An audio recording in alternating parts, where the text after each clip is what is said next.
Ride430 Challenge is made up of a team of 50 to 60 great Americans that get together every single year from all walks of life.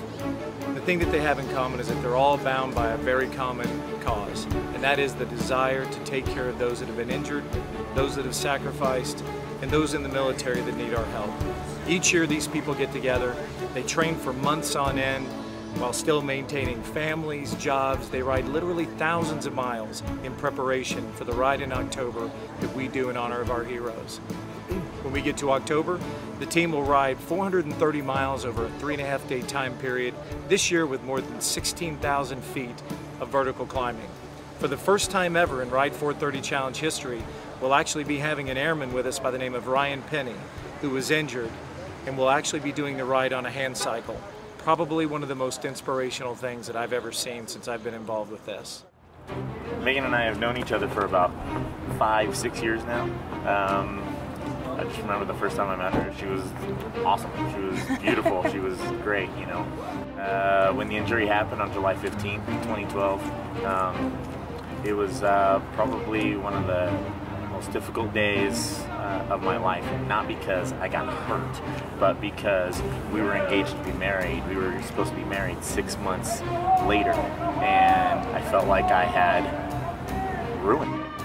You know, I felt like it wasn't going to happen, and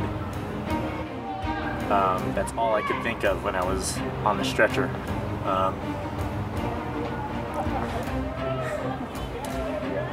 I don't get emotional about the injury at all, even though it sucks, except when I think of her, because even through that day, through the hospital, through physical therapy, she's been by my side, and there's been no question that she would ever be by my side. And I thank, you know, her, you know, for being there, and I couldn't ask for a better partner. My name is Russell Moat, and I'm the father of Sky Moat. He was killed in combat last year, and this ride is a great healing process for us to be around other special operators like my son, and just do good for others. It's just it's really emotional. It's really exciting to be with other wounded warriors and to help them out and just see all the good that's going on here. This is the hardest ride I've ever done. That's all I gotta say. My greatest inspiration has been to meet the Marines that have come back. Ronnie Porta, Angel Gomez, and several others that have had life-changing injuries.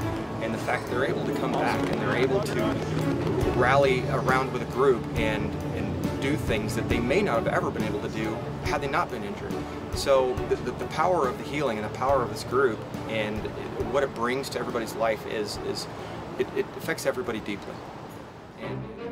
On June 14th of 2012, I was injured in the opening moments of a firefight in Afghanistan.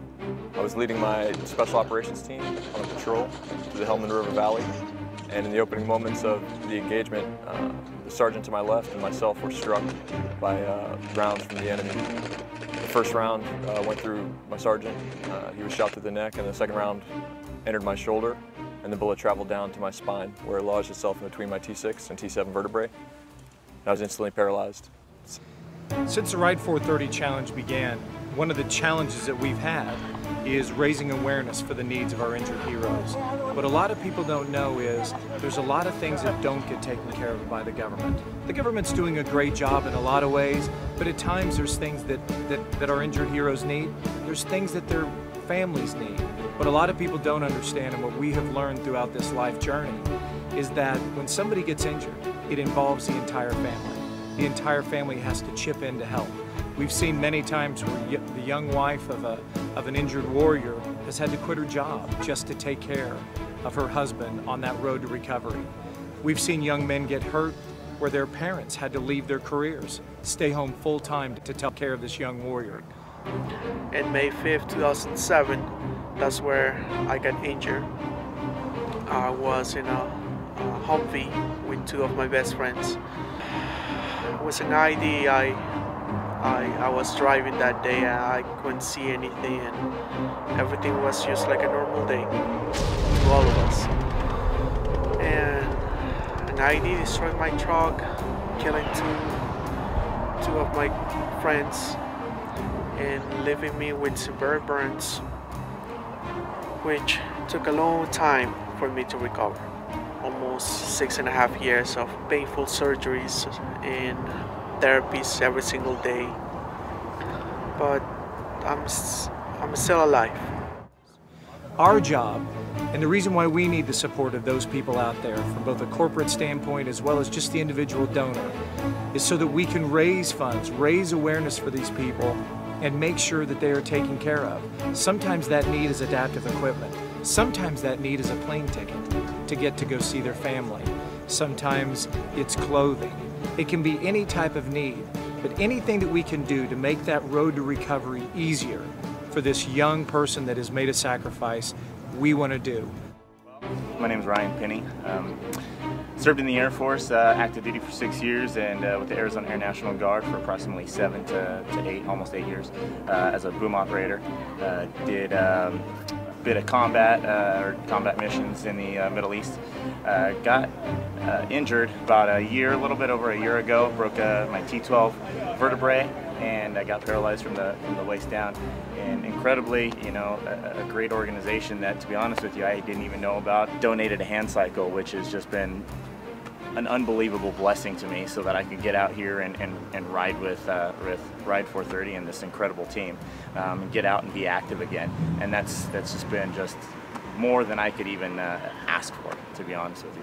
So the message I'd like to send to everyone listening is that the government supports veterans, and they're phenomenal at doing so, but there's a significant opportunity for benevolent support, whether it's with the MARSOC Foundation or the Ride430 Foundation or whatever foundation of your choosing. There are still other opportunities for you to help out. For instance, one of the things I pursue now is I do therapy at a place called Project Walk in Carlsbad, California, and they've somewhat revolutionized the way that spinal cord injuries are treated and recovered, but because it's so new, it's not covered by any insurance or by the government. And this is something that the MARSOC Foundation has helped me out with, and been able to sponsor and help me personally assist on my own road to recovery. After seeing all the riders and see what they do, it changed my life. You know, they helped me realize that not everyone was just looking outside of me, but I had a lot of people interested looking in the inside. So that changed my life. The donations that you give to us, the donations that you make, the assistance you give us, that goes directly to change people's lives. We think it creates miracles in some cases. What we've seen from these donations has been unbelievable, and the changes that it's made, really, we could talk for hours about those changes and what we've seen on this ride. We thank everybody for their donations. Whether the donation is $5, $10, whatever it is, it goes to make a difference. And for that, we're thankful for everyone's support.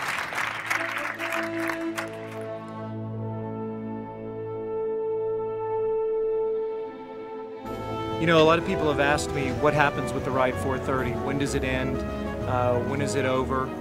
In my opinion, our mission ends when we get a call from one of the charities that we support and they say, John, we no longer have anyone that's injured. We no longer have anybody that needs your help. Until the day we get that phone call, the Ride430 Challenge, our mission continues. We continue to fight the good fight. We continue to tell the story of those heroes that have been lost. And we continue to help and assist those heroes that need our help.